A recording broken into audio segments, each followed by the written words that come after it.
Okay, now let's do something. Let's do one more question, which is a very again, this is like a gotcha question, classic one.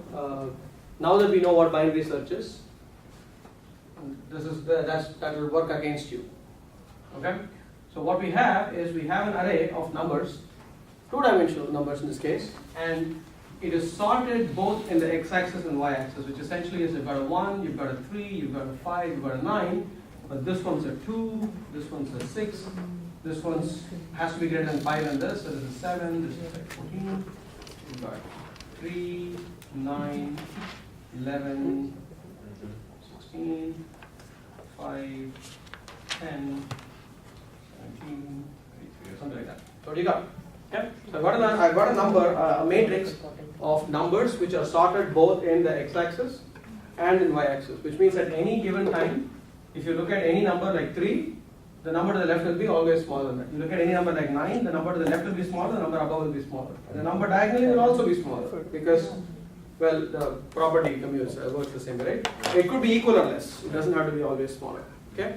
Now, find the number of this matrix.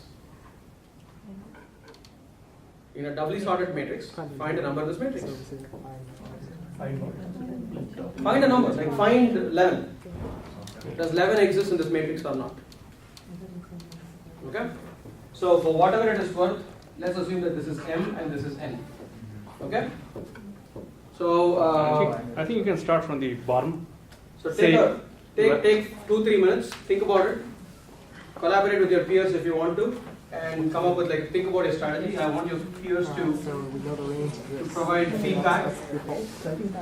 So if you know binary search, this is probably this will be at your disadvantage. Good one.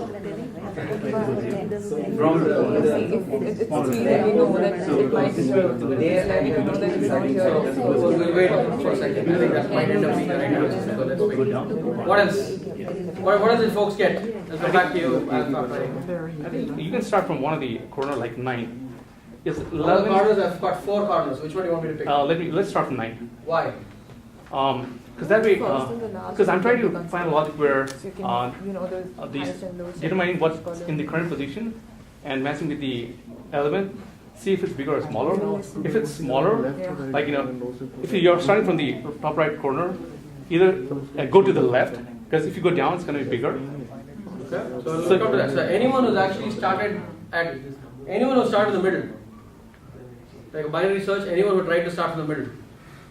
Because if you try to retrofit binary search into it, it might not work. So that is one. Okay. Right. Anyone who's actually trying to do it row by row, trying to figure out that won't work.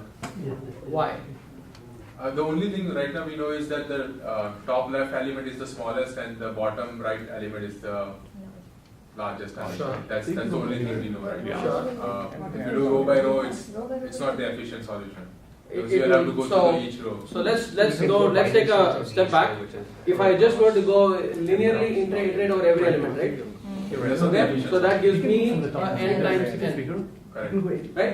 If I go linearly iterate over every element, that's n times n. I need to do better than that. So what I can do is I can go through every row, but in each row I just do a binary search. So m times so that gives me m times log n. Yeah. That's still or I can do the other way around, which gives me n times log n.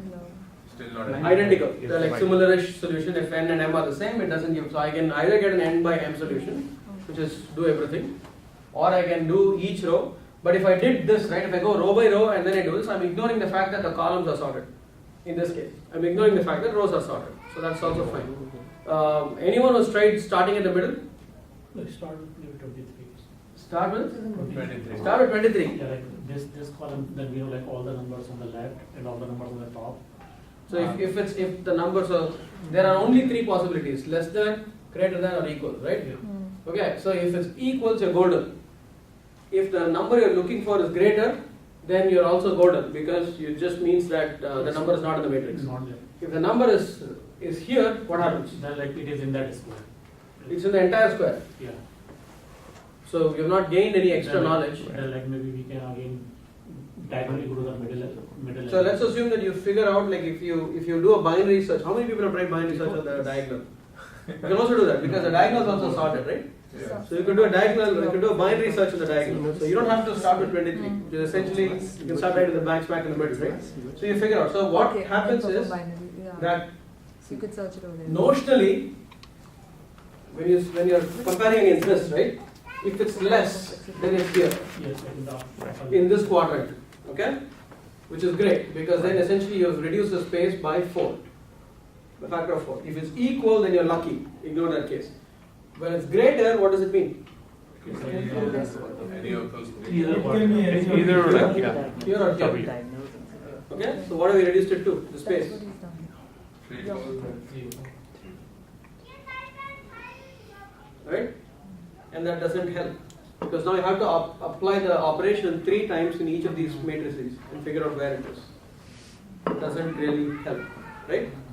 So let's do what both of you were saying. We need to figure out, so if you want to apply binary search, we need to figure out from where I can apply binary search. Binary search is probably not applicable directly here, but in general what you want to do is that you want to apply a question which helps you eliminate a large amount of data at any point of time. That's what you're trying to do, right? In binary search, that large amount of data is n by 2. But in this case, it may not be n by 2. And your point was, you start with where? Yeah, either of the corner. 9 or 5. By 9 or 5. 9 or 5. Okay? because they'll- So they'll- you start with 9, so 3 things are possible. Either it's less, or it's equal, or it's greater. Greater. Equal is like a trivial case, you got lucky, ignore that. Okay? What happens if the number that you're looking for is less than 9? Go towards the left. So then we go. That row. Towards the left. So then all it means So- is that there is absolutely no chance that it could be in Absolutely. this list. Yeah. You can Because you discard know that every element which is actually Right. below 9 in that particular thing is more than 9. Hmm. What about this element? Can this number be less than 9 or equal to 9? It can be.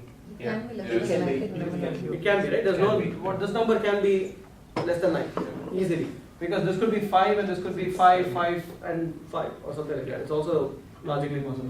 That's fine. Okay, so that's what happens if it's greater. Now, when that happens, what's the next number you want to compare against? Right. left. So the left. No. Since you eliminate all the bottom ones, you can go left and now you compare with 5. Okay? The number you're looking for could either be less than or greater than. Okay? If it is less than, again, then you're eliminating, it's not 7, it's not 11, it's not 17 because you know that. But if it's more than 5, then what does it mean? Then it will. Go Could be. Then it cannot be these two, Yeah. Exactly. It will go. for sure. Right? Can it be this number?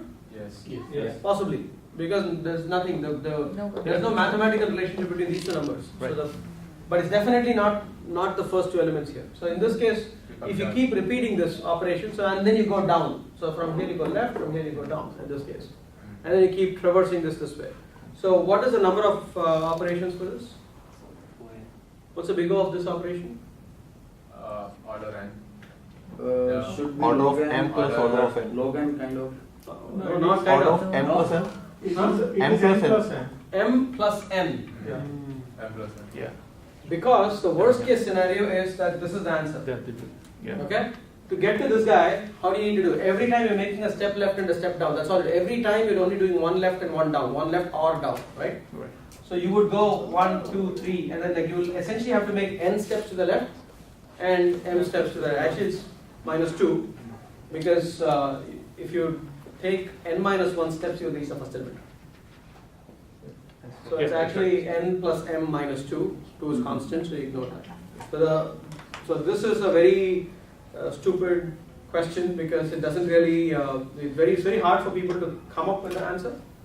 Very easy to implement. Very easy to implement, but at the same time, it's like it's not a good interview question because it relies on. It's like Google used to ask this question very often a couple of years, like 5-6 years ago, and now I have not seen anyone ask this question. So it's a interesting question. So the problem here is that one of the things that we think of is like the moment you say array, the moment you think sorted, you say, hey, I'm going to use binary search, and if you start trying to retrofit binary search onto this, it's not going to end well. Right. And the best you can do is like m log n or n log m or something.